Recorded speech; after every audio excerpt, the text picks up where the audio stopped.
Afghanistan has increased after 9/11. On the security side, there is the dire need to transform the hard war approach into development, I must say. That means a soft approach. As part of the counterterrorism, anti-radicalization and anti-extremism strategy in Pakistan. By the way, despite having lost 40,000 lives, there is no written counterterrorism strategy or policy in Pakistan.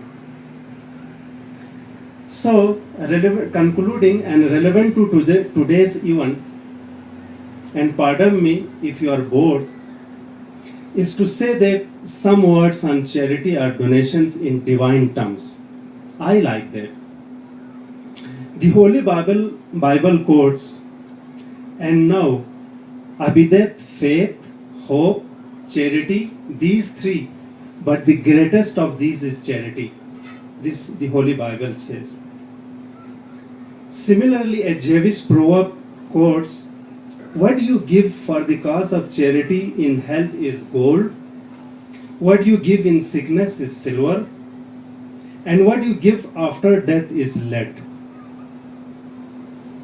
With your kind permission, I would like to conclude here with a saying of Imam Ali, the wiser a man is, the less talkative will he be. So I want to be less talkative. And by the way, you would like a story of an Imam as well, who got up after Friday prayers and announced to the people, I have good news and bad news. The good news is we have enough money to pay for our new building program. And the bad news is it's still out there in your pockets. I think you have got the message. Thank you very much.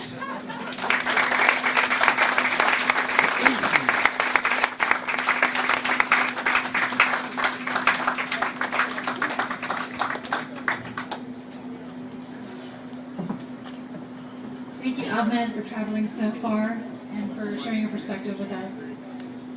It's my pleasure, my name is Jody Fisher, by the way, it's my pleasure to introduce Sylvie Kelly Stainton. She's the founder and executive director of Marshall Direct Fund. I've had the distinct pleasure of working with her for the last 3 years, and she has a great background. She has 18 years worth of academic experience and development work in conflict countries.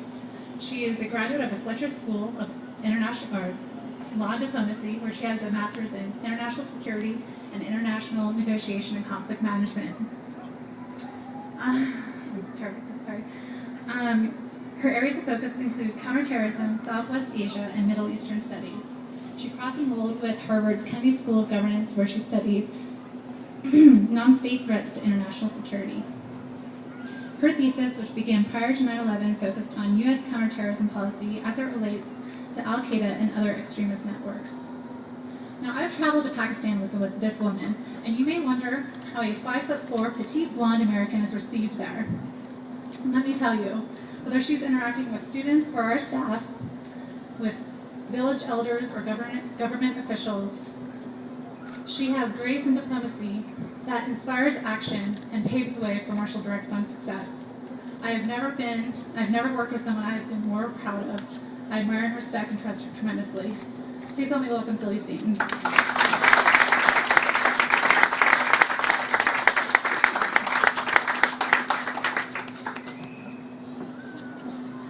That was really nice. She didn't tell you about how our times in Kashmir when we had the spiders this big and we were freezing and had to tie our clothes around our head to sleep at night.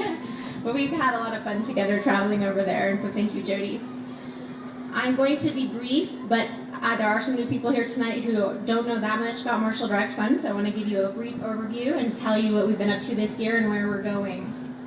So Marshall Direct Fund, I founded it in 2007, and we invest in education and women's economic empowerment in conflict countries to help create the conditions necessary for peace.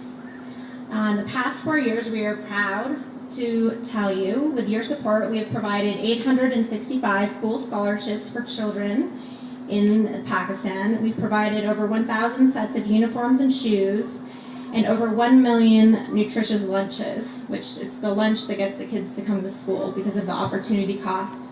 The parents won't send their kids to school because they're losing income if their child's not working for them. So we offer free lunch and the kids show up for school. We've also involved more than 200 children both here in the Valley and in that region in a program called Global Kid Connect, where we have children from 2nd grade all the way up through middle school communicating with each other about ideas and values and their culture and leadership. And it's been a very exciting program, and we have 200 women in Kashmir who are about to receive financial literacy training and business entrepreneurship training that we have put together with a partnership with New York University Stern Business School of Social Enterprise. So we're very excited about that program. You might ask us, although you probably understand now after listening to our speaker, who told a very good story, why we do this.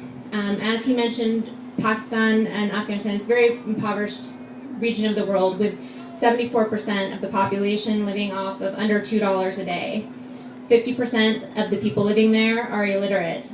17 million school-aged children are out of school in Pakistan. That means 1 in 10 of the world's out-of-school children reside in Pakistan.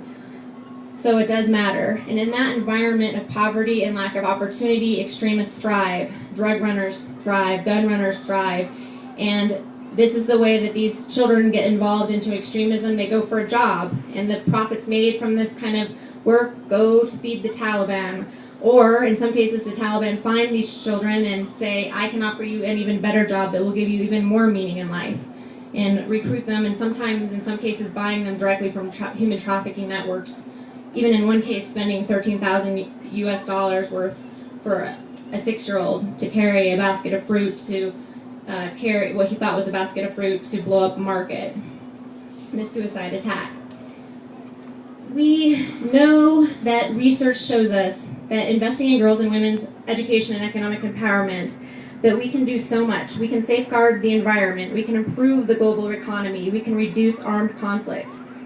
Research also shows us that countries characterized by gender inequality, such as Pakistan and Afghanistan, are more likely to engage in both interstate and intrastate violence. This is creating the unstable conditions in which the extremists will thrive. Did you know that for every, just a minor amount, 5% increase in female economic participation a state in that region were to have, that state is 5 times less likely to use force to resolve international conflict? I mean, it is a huge impact. If you think about the potential of a war between India and Pakistan, and the ramifications of that is pretty significant. Unfortunately, to be able to get women involved in the economy, we need to give them economic skills, we need to give them job skills, we need to give them literacy. So that's what Marshall Direct Fund is doing. When a girl gets her education, there is a multiplier effect on that initial investment, because they go on to educate their children and invest in the human capital of their own families. It really doesn't take much to make a big difference. Every year of an education, an extra year of education for a girl in that part of the world will increase her wages by 10 to 25%. And for every increase in just 1 year of schooling for a nation, the risk of civil conflict is reduced by 3.6%, which is enormous. So we do see that education and women's economic empowerment, they decrease conflict, they decrease war, and they increase economic well-being globally. What is in it for you to do this? I mean, I say to you, if you're an environmentalist, give a girl an education. If you give her just 5 years, she's going to have 2.2 fewer children. I mean, imagine the impact on the environment there. I can't think of a faster way to make a more enormous impact than to give a girl an education in the developing world. Care about the economy? You should know that this past year, if conflict had been reduced by just 25%, $2 trillion US would have been available to the market and to entrepreneurs. You've been robbed of that $2 trillion as entrepreneurs and business people, as have they, because of conflict and how it destroys markets. Unless, of course, you're an arms dealer, which I don't think we have any arms dealers here. They're benefiting. If you care about peace, the choice is also clear, and the choice is yours. Marshall Direct Fund is very excited to tell you where we're going. This year we've partnered with the Foundation for Social Change which works with the United Nations and also works with Stern Business School at NYU. We've partnered with Charmaine Oboy Chinoy. She is a Pakistani filmmaker who many of you might have seen in the Academy Awards. She was the first Pakistani to win Academy Award for her documentary Saving Face about women whose faces have been burned, acid victims in that part of the world. We're partnered with her, and she's going to help us with our Global Kid Connect program and getting it more on video, and we're going to be working with her school so we can spread that message of kids talking to each other. We're also exploring a relationship with the Aspen Art Museum and Aspen Writers Foundation to bring them involved in this program so we can make it even more of an artistic experience. Sometimes that's the best way to express one's emotions and experiences. We are working very hard on our market linkage program with these female entrepreneurs we're training. By this I mean we're helping the female entrepreneurs in that part of the world not only get job skills, but we're helping them connect with more profitable marketplaces, including places like here in Aspen. We're giving them the market demand information so they can create products that will sell well in this part of the world. This will help increase their income at minimum threefold, and we will earmark a percentage of the sales proceed to go back to the schools and the vocational training centers, so that will create a sustainable market-based approach to expand education in that region of the world. So we've had a very busy year, and we have an even busier one ahead, especially with the pending troop withdrawal in Afghanistan. There's likely to be, we've got to hold strong over there, and we could really use your help with that. To that end, I wanted to tell you that we have a challenge match tonight.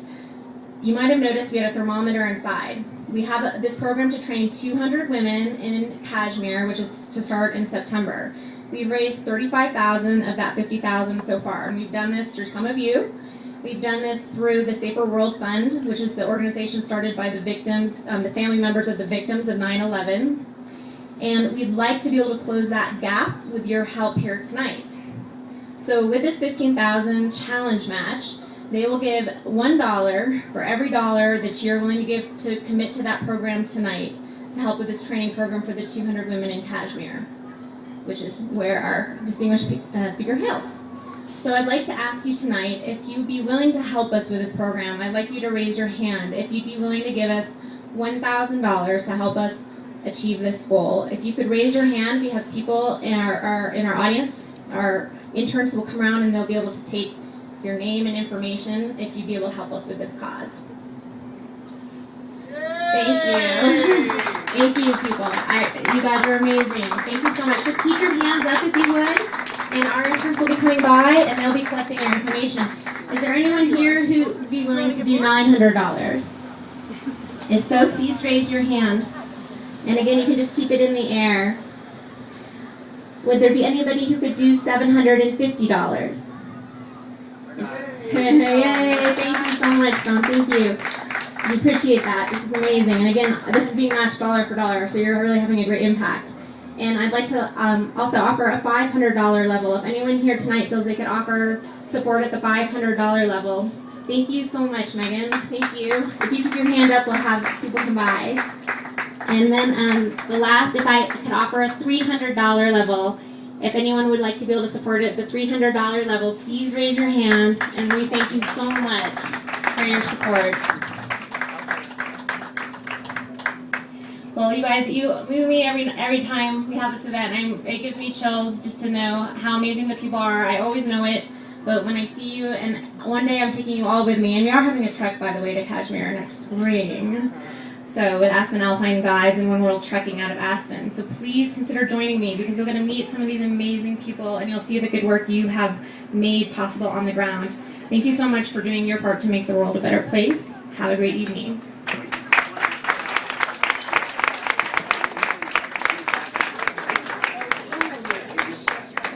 Okay, sure. John wants me to tell you one thing, and it's a statistic. He's a Harvard man, so he wants me to make sure that I tell you this. It is true that for every dollar a woman makes, and some of you may and some of you may not know this, but women reinvest 90% of their earnings into their families, in their human capital, in education, in food, and doctors. Whereas men, and I love you guys, 35% on the global average. You guys kind of like your electronics, you like your cars, you like your beer, you like your cigarettes. But anyway, we love you anyway. So thanks for helping us. All right. right, thanks guys.